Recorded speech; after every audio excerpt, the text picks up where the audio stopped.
guys, big welcome to you all to our channel. We are team crushing the meta and I'm so hyped to make this video for you guys, but I had to wait some days. I'm sorry about that because I just didn't have the time to make it. So this is another crushing guest video, and this time we are here with Cyrille from France. So this guy was able to win the Bushroad Championship Series of 2018 in London for Premium, and the deck that he played was Bad and Dragger. But let's take a look at the standings or the tops from that tournament. So we had Standard and Premium. He played Premium and Standard. Standard didn't really go that well, but Kaylin did great for Spikes. And there was another Kaigero top, and then 6 Oracle Think Tank tops. So we have seen this a lot lately, a lot of Oracle Think Tank tops. Well, it is what it is. It's how the format is shaping right now. I think with Shadow Paladin that are coming up, the format will change a little bit, but we will still see a lot of Oracle Think Tank until we should do something about it, or they give the clans better support. Alright, for Premium, we have seen 3 different Oracle Think Tank decks, 2 of them being Oracle Think Tank Gize, one of them played by Mohammed, which was Susanoo Tom. And then of course we have Vanguard Blue by Maxime Solomon, also a great guy. You should definitely check his YouTube channel out if you don't know him, but I think most of you guys already know him. 2 Blaster decks, and then 2 Spike Brother decks. I will be making video on both of them. Of course, this is the video on Cyrille, and the other video will also be up. The video from Kaylin, which was 9th in Premium and was able to top in Standard, we already did that video. You could go to our channel or Facebook group to check it out, or I could just put the link in the description section for you guys so you could check it out. Right, so for Cyrille's deck, its name is Bobo's Bizarre Adventure. To talk about Bobo himself, it's a great card.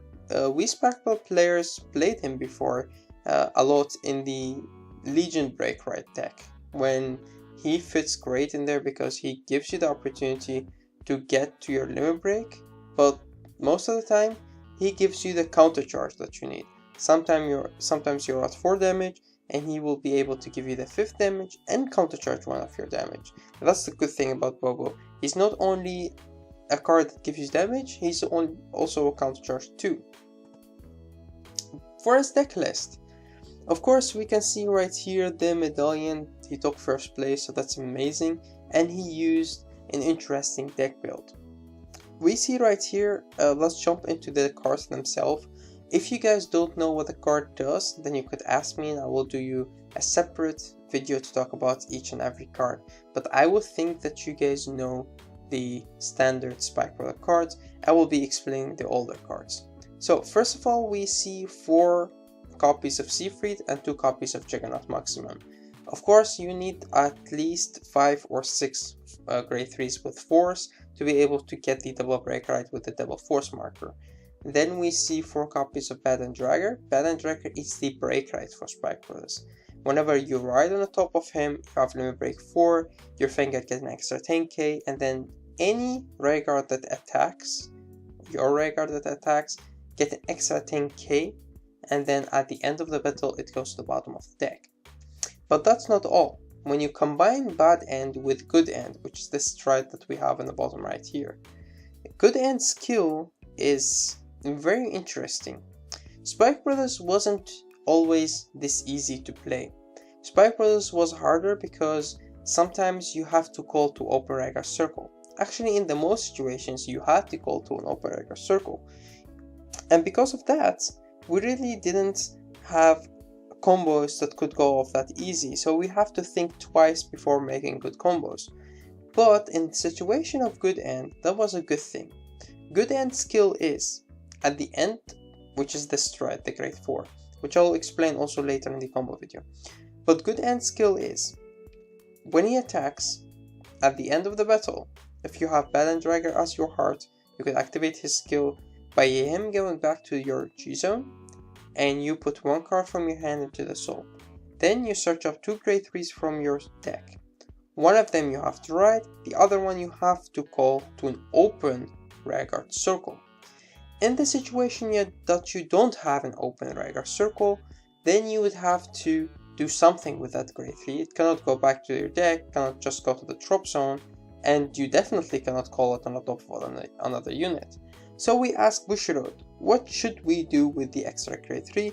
And Bushiroad replied with, you have to ride him at the same time as the first grade 3. So you have to ride both grade 3s at the same time, meaning you will get double break ride. Meaning if you choose 2 grade 3s with force marker, you'll also get double force marker. So you're getting double break ride, so any Vanguard attack will get an extra 20k, but you're also giving force marker. And if you split the force markers into the 2 Vanguard circles, then you also get 30k on every Vanguard that attacks.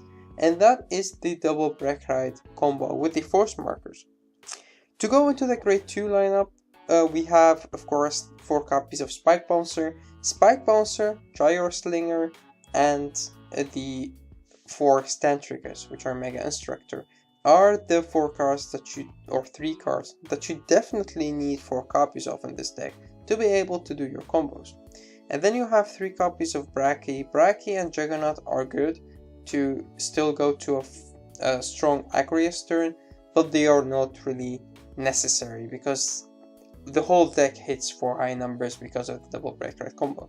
Then we have 3 copies of Bobo. Again, it's a very good card, give you the counter charge if you want to go to Picaro, as Cyrille was able to win the finals with a Picaro and a Bobo combo to give him the counter blast.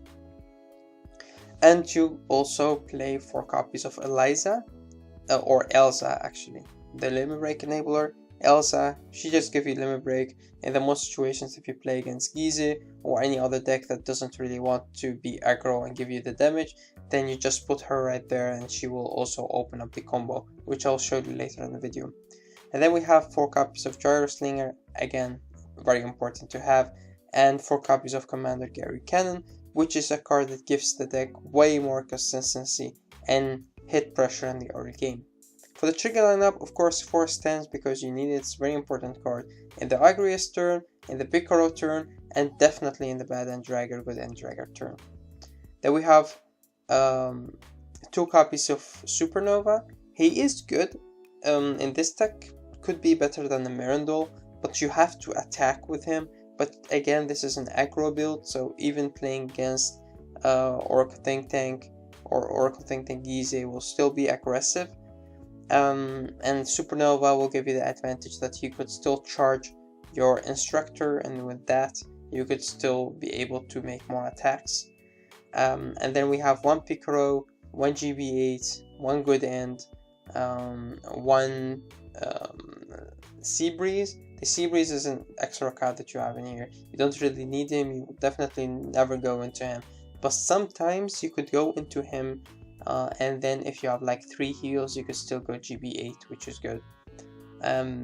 Because you want to go to the GB8, you could play 6 G-Guardians if you want to do the combo of GB8 with Seabreeze, but Cyrille right here doesn't really do that. He just played the Seabreeze as an extra option to go into, and you have the space. And for the G-Guardians, he plays only the 3 copies of Lioness, the 2 copies of Hecatomb, and the 1 copy of Desmio. He does play the 6 G-Guardians, so he could go to the GB8 after Seabreeze, but yeah, it's not the combo that you go into in this deck.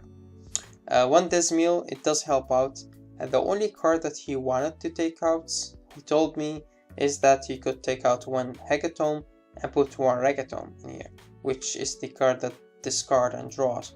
In this situation, if you play this deck, that card is good because it does give you the opportunity to get into your combo pieces, so it is pretty nice.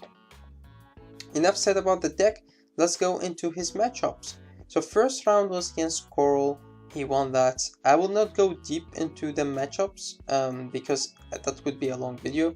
If you want me to explain it, I could. You could also ask him, yeah, because he could explain it to you also better. The first round against Coral, he won that. He didn't have a very strong hand, but he was able to win that because he had a very defensive hand. Then against Think Saver, it was an okay normal match. He was able to win on the hard 8. I mean the combo of the good and bad end. I still say sometimes the hard 8. Then we have Blasters, again another win. Then he played against Oracle Think Tengizi. He was very unlucky. His opponent was able to get a lot of triggers in the early game, and because of that he wasn't able to hit the Gize hard enough to finish them off before they finish you off with Gize. The 5th round was against Zodiac Time Beast, won that as well. 6th round was one of the rounds that he enjoyed playing the most, against Tsukiyomi. Tsukiyomi was able to do a lot of trigger stack, let's say, and because of that the Tsukiyomi player was able to get the triggers in the defensive turn, but Cyrille was still able to win with the defensive triggers for the opponents. 7th fight and 8th fight. The 7th was against Blasters, one of his friends, so they knew about each other's decks, and he was very smart about taking out Cyrille's starter. Again, as you can see from this picture, one of the cards that I didn't really talk about is the starter, Mega Analyzer. I play him at 2 because it's another card that does give you the advantage to extend your combos, and sometimes getting it in the drive check or using it with Agrius and then getting it back with Picro is also good. So that's why you play 2 copies of it, and you do have the space to do that. You could add another grade 3 or a stride folder in here if you want to take it out, but yeah, I do agree with Cyrille on adding the extra starter. In the 8th round he had to play against Oracle Think Tengizi, and he was able to get his revenge and win that game. In the top 8 he played against Spikes Standard, the other guy, which we'll also do a video on. It was just the standard deck with strides. It's the easier deck to play, but I would say that this deck hits harder, and that's why he was able to win as well. He rushed him, and then he was able to go into a killer combo and just finish them off. In the top 4 he had to play against Mohamed, which is a great player. He played Suzuno Tom.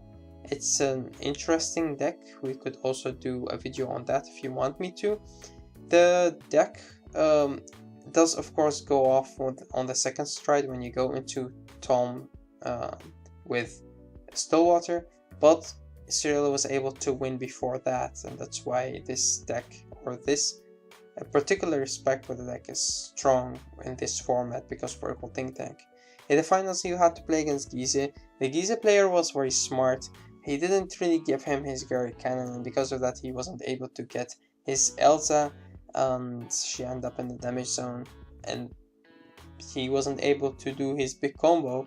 But also the Oracle Think Tengizi player didn't give him the counterblast, and that's when Bobo came in handy. He was able to call the Bobo from the hand, of course first trying into the Piccolo, but he didn't have the counterblast, and then calls Bobo. Bobo countercharge and give him damage, the 2 damage that he needs to be able to go to a finishing combo with Piccolo, and calling just the perfect card to the field. Alright, so right here I have a video for you guys to show you a little bit how the combo work. So let's start at the beginning. Right here you can see me. I will be explaining first of all what the Bad End Dragger, Good End Dragger combo does, or what the cards does. So after that I will be explaining how the combo goes.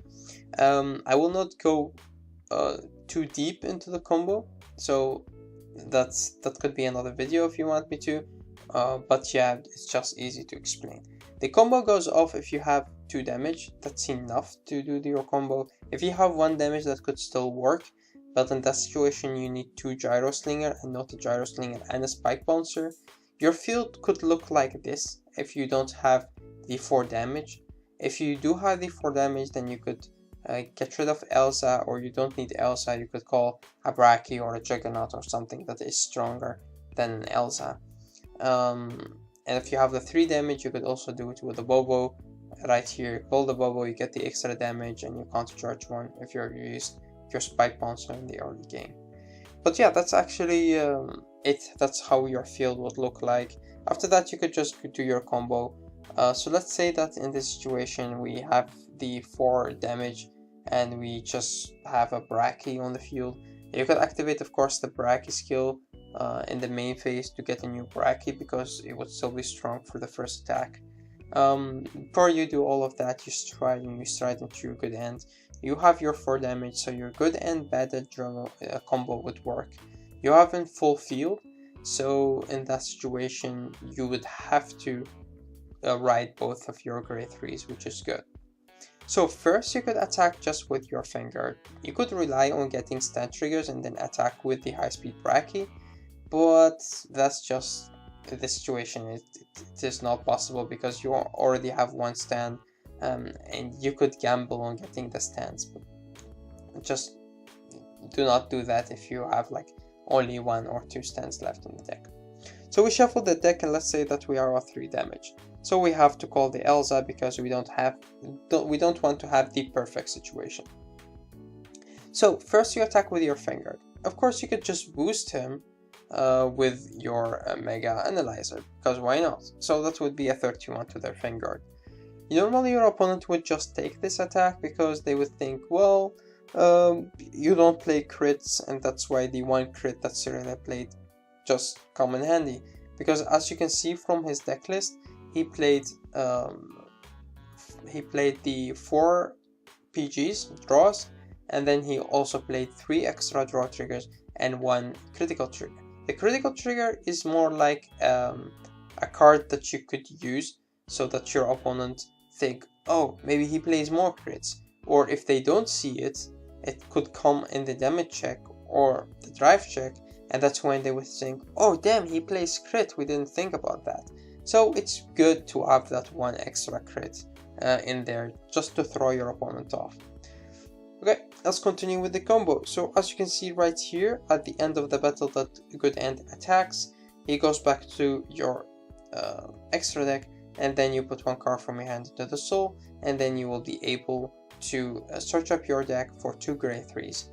It's the best way to have 2 grade 3s with a force marker, so you will also get the extra double force marker. You got the Sea Freeze because you want to keep your Juggernauts into your deck, and the Juggernauts could come in handy if you want to have them as Regars. You don't have any open Regar circle, so you have to ride both grade 3s, meaning that you get the double break ride as I explained. So every Regar that attacks get an extra 20k, then it goes to the bottom of the deck. And you also get double force markers because you ride 2 grade 3s with force markers. So you give one of them to the Elsa and one of them to the other side because you want to have more strong attacks, and you don't want to have 1 strong column and 1 weak column, so all of your attacks will be able to hit for good numbers. From this moment on, of course, your finger will be at rest. I didn't rest it right here, but it's okay because the 2 grade 3s that you have to ride with the Bed and Dragger combo comes in rest. So yeah, now we have to, or now we can get the attacking pattern off. Of course, you can attack first with Elsa, because Elsa herself doesn't really do a lot. You have already got your limit break, and you have already got your break ride, so Elsa could just go back to the deck. So you attack with Elsa, she also get the extra 20k, and then 10k from the force, so this would make a 37 attack. 37 to the Vanguard. Most of them would like to guard that attack. Guard or no guard doesn't really matter, you're pushing for game anyway. From this moment on, you attack with the Mega Instructor. The Mega Instructor doesn't really need to be charging to activate its ability. If its attack at the end of the battle, it will go to the bottom of the deck anyway. So it attacks for 34 and then it goes to the bottom of the deck, meaning its skill will go off, costing you a card from your hand, and you can bind and call something. What you will bind and call in this situation is the Spike Bouncer. It's easier to get the Spike Bouncer first off because it does not cost you any cards from your hand, and also the Gyro Slinger could still be able to boost. So you call out the Spike Bouncer, activating its ability to Counter Blast 1 and then Soul Blast 1, and then search up the top 3 cards from your deck and call something. It's good to get a Spike Monster or a Gyro Slinger, but as you can see, we got that in the drive check. Now we got a Mega Analyzer. An Instructor. The Instructor is good as well, because you can charge him now and put him in the back row, which will come in handy to give you an extra attack. Because when you boost a unit with a charging unit, you could choose between resolving the skill of Balance Dragger first, so you put the unit that attacks into the bottom of the deck, or you activating the skill of the charging unit that it goes back to the bottom of the deck. In this situation, if you activate the skill of Mega Analyzer or Mega Instructor, that skill could go first, as you can see right here. Now, first of all, you attack with the Spike Monster boosted by the Gyro Slinger. Then you activate the skill of Analyzer. It goes to the soul, you bind and call your Gyro Slinger. In this situation, you call it right in the front of the stand trigger, and then you activate the skill of Gyro Slinger, put one card from your hand to the soul, and now you could call something. In this situation, you could call another Instructor, which is crazy that we got one more, but that could work as well. And now you do the combo with the little combo with the Instructor. You charge, of course, the Instructor. Now you attack with Instructor, activating his ability, and blah blah blah blah blah. The combo will just go like that. I will just show you this part of the video as well, and then I will stop and go to the next page. So as you can see right here, this unit attack and then boosted by the Instructor. At the end of the battle, you activate the skill of the charging first, so it goes to the bottom of the deck, meaning that you could still activate its ability to bind and call the Gyro Slinger before he's able to go back to the deck with the skill of Balance Dragger. So cast your card from your hand again, and then you bind and call the Gyro Slinger. And this combo could go on and on and on. The Gyro Slinger would still call something from the top of your deck, casting you a card from your hand, and blah blah blah blah blah. So as you can see, the deck is very strong and could do a lot of attacks. And that's why Cyrille liked this deck, because it has combos. To think about this deck combined with the cards from the V series, the deck is strong. It has the Balance Dragger combo in it, but it could also do just the aggro normal plays that the V series cards for spikes with the strides do. I also asked Cyrille, like, why do you like Vanguard, or why do you play Vanguard? And he told me that this is something that I wanted to add for you guys as a bonus, because I really think that he's a great player and he's a great guy, so I thought why not to ask him more. And it's really nice for you guys to also know the champion of London, more know about his character and what he does. So the card game itself, he said that he likes card games in general. He played Yu-Gi-Oh in high school and learned Magic the Gathering in engineering school, and then he discovered Vanguard like in between the two. He really loved the fantasy world of Vanguard and also the playstyle. And then the only thing that he didn't really like about the card game of Vanguard is that a lot of people, when they lose, they think that it's because of luck, bad luck, or triggers. I mean, true, sometimes you get trigger sacked to death and you can't do anything about it, or you have a very bad hand, but mostly, or very often as he said, it's that you have made some mistakes. If you think back 1 or 2 turns before, you made a mistake, you made a misplay, and that cost you the game. But most people would just blame it all on their deck, or blame it all on other things than themselves.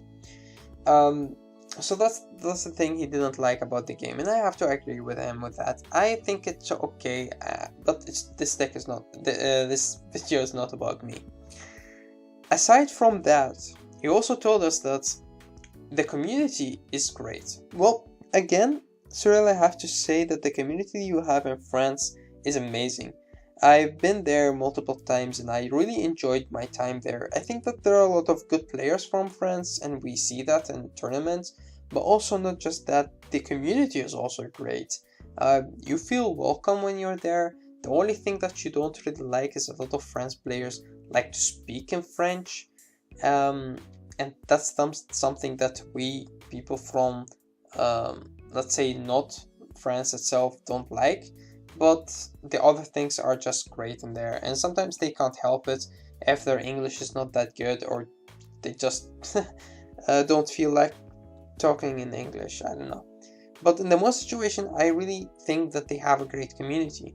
But they also told us that not only the community in France is good, but also abroad. So let's say in London, or in the Netherlands, or just in Asia as well, or in the USA. I've not been to Asia and the USA yet to explore how the community of Vanguard is, but I've been there on vacation, so I know that the people are amazing there and very friendly, but I don't know how they would play Vanguard. So for me, I don't know, but he said that it was great as well, and I have to agree with him on that, because the community that we have in Vanguard is great in general. If you compare it to Yu-Gi-Oh! Or Magic the Gathering, you feel way more warm and welcome when you play Vanguard in most communities. Alright, so there was also a very good question that I wanted to ask him, and why is so loyal to Spike Brothers? Well, he is one of the players that I know that are very crazy about Spike Brothers and try to get and do new combos, and he is also very loyal to the clan. He told me that it wasn't always Spike. He started with Kagero, and after that he wasn't able or didn't want to buy every new Kagero card because it was so expensive. So he searched for other clans. And during the Legion era, when the Bloody Ogle combo came out with the Bad and Dragger, he really liked the deck and the clan, and he thought that you could do a lot of crazy combo with it, so he kept playing it. And after a long time, when Rising Nova came out, he was already a big fan of Spike Brothers, and then you could see the explosive plays that you could do with Miracle Ace and Baden and just the GB8s and the other combos. It was amazing, and he really liked that. And then from that moment on, he really never stopped playing Spike Brothers. He enjoyed the clan a lot, and whenever he wanted to play a tournament and he didn't play Spikes, he didn't feel like having fun, he didn't feel like playing it. So he thought like Spike Brothers were becoming like a part of him, especially in the game of Vanguard. So yeah, he is loyal to Spike Brothers, and he said to me that it would not change for a very long time. So this was actually it. I would like to thank you guys for watching this video. I really enjoyed making this video and I was very excited. If you have any question, you could ask me or ask him. If you want to see my take on the deck, I could also show you that. I really didn't put a lot of thoughts into premium yet, because the tournament that I will be playing first are most of them are standard, and way later in November, when the Vanguard format will change a lot in premium, then I will be playing premium. But I do want to make a video for you guys, if you want me to talk about the 3 different decks for Vanguard, for Spike Brothers. We have, of course, the Bad and Dragger deck, which is this one. We already have shown the aggro Spike Brother build, and there is the Rising Nova Turbo build. So these 3 builds are the best builds that you can play right now. Most people say that the aggro build is the strongest because it's the easiest to play. I would say I don't agree with that. I think that this deck could be the strongest, or the Turbo GB8 if you play it right. The only bad matchup that we have with the Turbo GB8 is actually Oracle Think Tank. Because Oracle Think Tank is dominating the format, then I would understand that people want to play the aggro Spike Brother build or the Bad and Dragger build. So, thanks guys for watching, and thanks for all the love and the support. Don't forget to check our Facebook group out, because right there you could choose whatever you want to see next. You could also comment and help us out with a lot of things, like we are changing the logo. We also changed like the intros multiple times. So we like it when you guys think with us. It's not a Facebook page, it's a Facebook group, so you could be a part of it. And of course our YouTube channel, subscribe, and also click on the notification icon so you could see our videos when they came out. Sometimes people just message me on Facebook and they ask, did the video already came out? And I would think, yes, of course, I've sent them a link. I don't mind, but it's easier for you guys to just click on the icon and you could just see whenever our video came out. So stay tuned for more Crushing the Map. Till next time.